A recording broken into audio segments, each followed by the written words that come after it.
Hey everybody, so I know it's been a while since I released my last Black Desert video, and it's been a long time since I streamed or did any kind of content creation.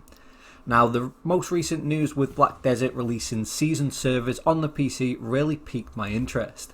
That, coupled with the fact that I'm now starting to get a little bit of normality back in life, a little bit more spare time with working from home, and with this whole coronavirus thing just passing over us, I figured that now would be a really good time to start both looking back towards PC, because personally I just wasn't enjoying the lack of performance on console, and also looking at touching base with a couple of friends, pulling some new people into the game as well.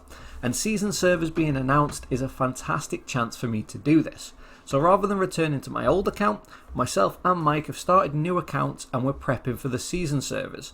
They were meant to go live on the 10th, so this week, but unfortunately that has been postponed, but that just gives us a little bit more time to prep. Anyway, what are the season servers? Why should you be interested? And especially as a new player, is now a good time to join the game? Well, we'll take a look, because for me personally, I think this is a fantastic time to start Black Desert on PC. There is an absolute ton of content, a new class coming as well in July, and coupled with the season servers that are there to give you a real helping hand and to provide an introduction to the game, something that Black Desert has sorely missed in the past and has really turned a lot of players away from the game with, is going to really help the player base. So let's take a look at these notes that we've got for what season servers are and what you can expect. So to put it in simple terms, season servers are something that other games have done previously. You create a character and they become a part of these channels for a limited period. So in Black Desert, these seasons are going to last for 3 months, and they're going to be the same as the seasons in real life. So we're going to have summer, spring, autumn and winter seasons. Now, on these servers, there is no PvP at all, so it's a complete safe haven for 3 months. That will take its toll when it comes to grind spots, and we'll yet to see sort of how contested places are going to be, but we'll talk a little bit more on that later. So you create a specific season character. Now, this season character can't use any normal equipment. So you can't use any equipment from the main servers, so there is no advantage really for veterans to come onto the server, throw on all of their gear and go and grind in game spots straight away. However, there are a couple of workarounds. So anyway, only season characters can enter the season servers, so you're not going to be bogged down with a load of veterans coming for the peace and quiet. And you can create as many characters as you want on the season server, but I would avoid creating too many, and the reason for that is due to the rewards. Again, something we'll touch on in a minute. So once you've created the season character and that server is live, you'll be able to log in and you'll be able to enter the season servers. Now, similar to the Alvia servers, there is a 24/7 100% experience boost and a 20% skill buff on the server. Unlike the Alvia servers, this doesn't end as you're about to hit 61 and will last for the entire 3 months. So technically, if you wanted to try and push leveling as hard as you can, you're going to be able to. Now, we're going to be starting with the summer season. So when we get onto this server, there are going to be dailies and milestones to meet. So when you get to level 10, for example, you're going to get a black spirit marker in the top right or the top left of your mini-map. You're going to click on it and it's going to tell you about the different rewards that you've got and the different things that you can pick up for hitting each of these questing milestones. Now, the season servers are going to be heavy on questing. They're really going to push you to do quests, to learn the game, to pick up equipment, and just to progress through the story and through the actual content in Black Desert. So that's going to be the main focus of this. Again, it's going to detract away from the grinding side of things for new players and not be so off-putting with the whole grinding is the quickest way to level, etc, unless obviously you learn about questing from veterans that know the quicker ways to level. These things are going to be available to all players, new and old, but there's also going to be an additional battle pass that you can buy that is going to amplify these rewards. I'll do a video on the rewards once I've got the footage over from the Korean servers and I'm able to clarify a lot of what we're going to be getting, but again, that is subject to change, at least on the sort of rundown until we've got all of that confirmed. So the main quests are going to be how you look to progress through Balanos, Serendia, Calphion, Medaya, all the way through Camasilvia and Dragon. And you're going to learn about all of the NPCs, you're going to learn the story, and you're going to be picking up a lot of gear. There is going to be a new NPC added to the game, Fugar. At least that's how I think you pronounce it. And he's going to be everybody's best friend because he's going to be the guy that gives you your daily quests. And this is something that's going to appeal to veterans. If you do daily quests for 40 days, which isn't the entirety of the season server, is a little over 1 month of the season server, you will be eligible for rewards at the end, as well as everything you pick up while you are playing. And like I said, this is something that will appeal to veterans because of the plus 100 advice of Valks, and also at the end you'll be able to select either a Pen Kaposha earring or a Pen Kaposha ring. Personally, out of these two, I would say go for the Kaposha ring if you need it, purely because this is the only one that scales with AP. The earring doesn't increase in AP as you get it enhanced from base all the way up to Pen, so it's not necessarily worthwhile. But this NPC is going to be your best friend. It's going to be where you pick up all of your dailies from. There are going to be options to rent gear with contribution points. However, this is something that you're not necessarily going to want to do. And the reason for this is there are workarounds for gear that I'm going to cover in my next video, which is prepping for the season servers. So the main thing here is the season server exclusive gear, the Tavala gear. Now the Tavala gear is obtained through the main quests, it's obtained through loot from defeating monsters, and it can be exchanged, or items can be exchanged for the Tavala gear. It's worth noting that this gear is season specific and it is the only gear that you can have. Now it functions differently to the regular enhancing and the regular gear on live servers. So the easiest way to put it is that it pretty much dumbs down enhancing. There is going to be a way that you can force enhance this to try, and then you only have to deal with the RNG factor of Tet and Pen. And it's worth noting that a 60 stack Pen attempt will net you around a 21% chance. So it's a lot easier to get Pen items from the season server. The caveat to this is that a Pen item on the season server, so Pen Tavala, only has the equivalent stats of Tet gear when it comes to the live server. So it's not quite as strong, it's not going to be massively overpowered, there's not going to be a huge reason for veterans to go onto there, get full Pen gear, and then hope to have that in the new server. To add a little bit of clarity as well, this gear will not be upgradable when you go to the main server, and it will not all automatically convert to boss gear when you come back to the servers at the end of the season. So the Tavala gear itself will come over with you and become family bound. You can trade it to any character on your family, and you can take one piece for each equipment slot and it will pick the highest enhanced piece. So in theory, if you were to get every single item slot to Pen, at the end of the season server you would have a full set of Tet equivalent gear, and that would look something like this. So as you can see, it would be roughly equivalent to the 237 AP, 239 awakened AP and 250 DP. Sorry, not 250, I hadn't put these. There we go. So it would be 303 DP. Now what you'll see there is the accessories are all tri, because this is the level that the accessories are equivalent to at Pen.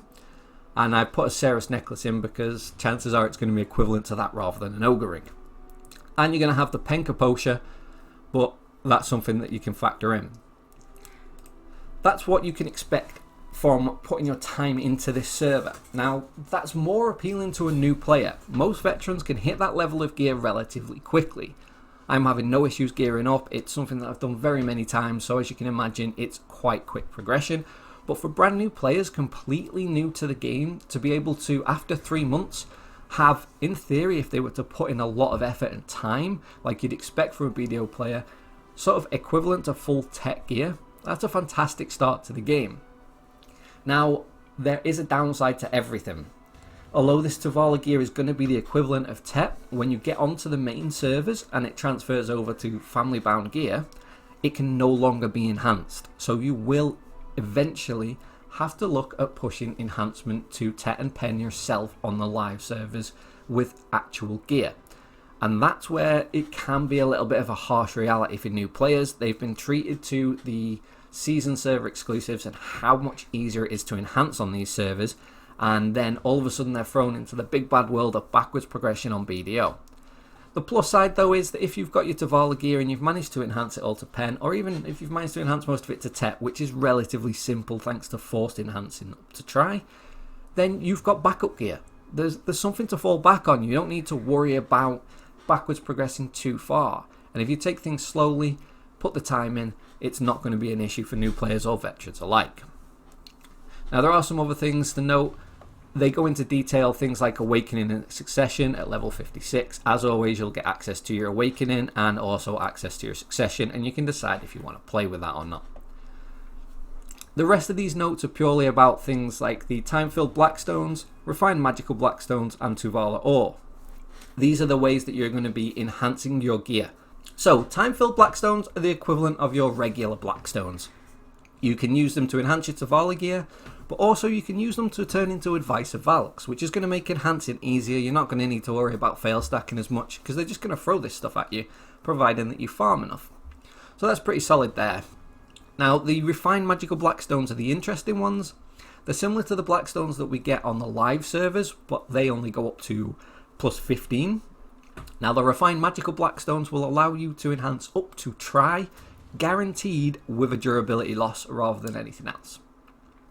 Now, the beauty of this gear as well is that you're not going to need memory fragments, because you can readily available get armor pieces, and you don't really need artisans. In fact, using artisans is going to be a massive waste on this server. Just farm up a couple of pieces of armor through the Tavalla ore that you can then exchange and use that to repair the gear. Really simple, easy to do. They have also broken down where you can get these. Now, what I find quite interesting is that these spots will be quite contested, and it could be a little bit worrisome depending on how many servers we have. So the actual base time-filled Blackstones are going to be dropping from Basham, Nagas, you got your Fogans, Crescents, Garhars, Polyforest, Fadis, things like that. So relatively simple and easy spots that you normally grind anyway. You then have to look at places like Kadri, Worgans and Protty Cave, which unfortunately are much smaller zones, but these drop the refined magical Blackstones that you're going to want to guarantee your enhancers to try. Ultimately, you can mess about with RNG if you want, but personally I don't see the reason for that. And the Tavalla ore is going to drop from Basilisk Den, Tafta Plain, Pilaku Jail and Round Sulphur Mine. Now, it is worth noting this isn't the only places. They will drop at other places as well, but it gives you an idea of roughly what AP you're going to need to get all of this gear and all of the upgrade materials. There is also a benefit if you get 7 pieces of gear to tech and you go over to your new best friend on the server. You're going to be able to pick up 7 plus 60 Advice of Valks, which, to be fair, is 21% chance to enhance every one of those gear to pen. So pretty straightforward, pretty easy. They're really helping you along the way in this server. So definitely worth a look at there.